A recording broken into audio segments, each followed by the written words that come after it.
Edappally ലുലുന്നും seaport airport റോഡിൽ നിന്നൊക്കെ വളരെ അടുത്തായിട്ട് നിൽക്കുന്ന ഒരു വില്ലയാണ് നമ്മൾ ഇന്ന് കാണിക്കുന്നത്.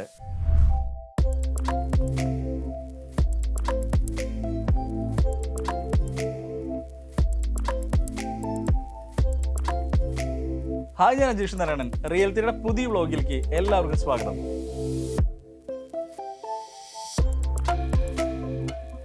വളരെ നല്ല രീതിയിൽ കൺസ്ട്രക്ട് ചെയ്തിരിക്കുന്ന ഈ ഒരു പ്രോപ്പർട്ടിക്ക് 2 കാർ പാർക്കിംഗ് വരുന്നുണ്ട്. അതുകൂടാതെ നമുക്കൊരു വെൽ വാട്ടർ കണക്ഷനും വരുന്നുണ്ട്. ഒരു വീട് കൺസ്ട്രക്ഷൻ ചെയ്യുന്ന സമയത്ത് നോർമലി നമ്മുടെ കാരണന്മാർ പറയുക നല്ല ക്വാളിറ്റി ഉള്ള മരം യൂസ് ചെയ്യണമെന്ന് പറയും. അതിന് ടീക്വുഡാണ് യൂസ് ചെയ്യേണ്ടതെന്ന് പറയും. ഇതിൽ കംപ്ലീറ്റ് ടീക്വുഡാണ് യൂസ് ചെയ്തിരിക്കുന്നത്. വളരെ നല്ലൊരു സിറ്റ് ഔട്ടിൽ നിന്ന് നമ്മൾ എൻ്റർ ചെയ്യുന്നത് ഒരു ഫാമിലി ലിവിങ് ഏരിയയിലേക്കാണ്. ഇവിടെ നമുക്കൊരു പ്രോപ്പറായിട്ടുള്ള ഷെൽഫും ഒരു അക്വേറിയം കൊടുത്തിട്ടുണ്ട്. കൂടാതെ നമ്മൾ ഇവിടെ നിന്ന് കടക്കുന്ന സമയത്ത് കംപ്ലീറ്റ് ഒരു വുഡാണ് കൂടുതലും യൂസ് ചെയ്തിരിക്കുന്നത്. വുഡ് ഫിനിഷാണ് വരുന്നത്. വാഷ് കൗണ്ടറും അതുപോലെ ഒരു TV യൂണിറ്റും പ്രൊവൈഡ് ചെയ്തിട്ടുണ്ട്. പ്രോപ്പറായിട്ടുള്ള ഒരു ക്രോസ് വെന്റിലേഷൻ കൊടുത്തിട്ടാണ് ഇതിൻ്റെ കൺസ്ട്രക്ഷൻ ചെയ്തിരിക്കുന്നത്. ലിവിങ്ങിൽ നിന്ന് നമുക്ക് കിച്ചണിലേക്ക് എൻ്റർ ചെയ്യുന്ന സമയത്ത് ഈ ഒരു ഡോറ് ശരിക്കും കൊടുത്തിരിക്കുന്നത് വലിയ ഡോറാണ്. വുഡ് ഫിനിഷ് അവിടെ കൊടുത്തിട്ടുണ്ട്. നമുക്കൊരു സെമി ഫേർണിഷ്ഡ് ആയിട്ടാണ് കിച്ചൺ വരുന്നത്. ഹുഡും ഹോബും പ്രൊവൈഡ് ചെയ്തിട്ടുണ്ട്. അതുപോലെ കബോർഡ്സ്, വാർഡ്രോബ്സ് പ്രൊവൈഡ് ചെയ്തിട്ടുണ്ട്. ഇതിൻ്റെ അകത്ത് നോർമലി കിച്ചണുകളിൽ നമ്മൾ കാണാത്തതാണ് ഒരു വർക്ക് ഏരിയ, പക്ഷേ ഈ വീട്ടിൽ അതും കൊടുത്തിട്ടുണ്ട്. കൂടാതെ നമുക്ക് പുറത്തേക്ക് ഇറങ്ങിക്കഴിഞ്ഞാൽ അവിടെയും ഒരു സ്പേസ് ഉണ്ട്. ശരിക്കും പറഞ്ഞാൽ ഗ്രൗണ്ട് ഫ്ലോറിൽ നമുക്ക് ഒരു ബെഡ്റൂമാണ് വരുന്നത്, പക്ഷെ വളരെ വലിയ ബെഡ്റൂമാണ്. അറ്റാച്ച്ഡ് ടോയ്ലറ്റ് ഉള്ള ഒരു ക്ലാസ് ബെഡ്റൂമാണ് നമുക്ക് വരുന്നത്. ഇതിലത്തെ മെറ്റീരിയൽസ് യൂസ് ചെയ്തിരിക്കുന്നത് ജാഗ്വറാണ്. സാൻഡറി ഫിറ്റിങ്സ് എല്ലാം.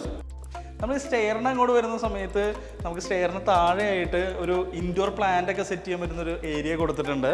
കൂടാതെ ഇതിൻ്റെ സ്റ്റേഴ്സ് എല്ലാം തന്നെ വുഡിൽ തന്നെയാണ് പാനൽ ചെയ്തിരിക്കുന്നത്. സ്റ്റെയർ കേസും ഹാൻഡിലും എല്ലാം ചെയ്തിരിക്കുന്നത് ഒരേ രീതിയിലാണ്. ഫസ്റ്റ് ഫ്ലോറിലേക്ക് നമ്മൾ വരുന്ന സമയത്ത് നമുക്കൊരു ചെറിയൊരു ഫാമിലി ലിവിങ് ഏരിയ ഇവിടെ പ്രൊവൈഡ് ചെയ്തിട്ടുണ്ട്. ഒരു TV ഒക്കെ വയ്ക്കാൻ പറ്റുന്നൊരു ഏരിയയാണ്. 2 ബെഡ്റൂംസും ഒരു യൂട്ടിലിറ്റി ഏരിയയുമാണ് നമുക്ക് ഈ ഒരു ഫ്ലോറിൽ വരുന്നത്. നമുക്കൊരു ബെഡ്റൂം താഴത്ത് നമ്മൾ കണ്ട അതേ സെയിം രീതിയിലുള്ള വലിയ ബെഡ്റൂമാണ് നമുക്കിവിടെ പ്രൊവൈഡ് ചെയ്തിരിക്കുന്നത്, അറ്റാച്ച്ഡ് ടോയ്ലറ്റോട് കൂടിയിട്ട്. ഇതാണ് നമ്മുടെ 3rd ബെഡ്റൂം വരുന്നത്. ഇതും അറ്റാച്ച്ഡ് ടോയ്ലറ്റ് ഉള്ളതാണ്.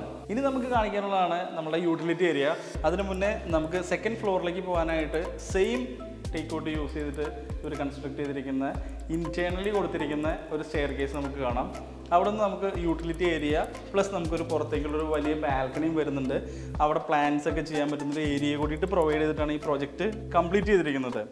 റെഡി ടു മൂവിനായിട്ടുള്ള ഈ ഒരു പ്രോപ്പർട്ടിയുടെ ലാൻഡ് ഏരിയ വരുന്നത് 4.2 സെൻസ് ആണ്. 1800 സ്ക്വയർ ഫീറ്റ്സിൽ 3 ബെഡ്റൂം പ്ലസ് യൂട്ടിലിറ്റി ഏരിയ ആണ് ഈ ഒരു പ്രൊജക്റ്റിൽ വരുന്നത്.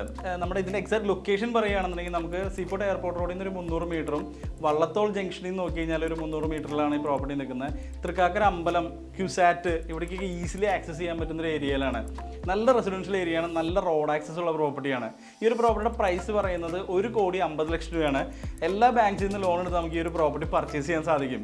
ഇതുപോലുള്ള റിയൽ എസ്റ്റേറ്റ് വീഡിയോസിനും ഇൻവെസ്റ്റ്മെന്റ് ഓപ്ഷൻസിനും വേണ്ടിയിട്ട് ഈ ചാനൽ സബ്സ്ക്രൈബ് ചെയ്യുക, ബെൽ ഐക്കൺ പ്രസ് ചെയ്യുക. അപ്പോൾ നമുക്ക് അടുത്തൊരു വീഡിയോയിൽ വീണ്ടും കാണാം. താങ്ക്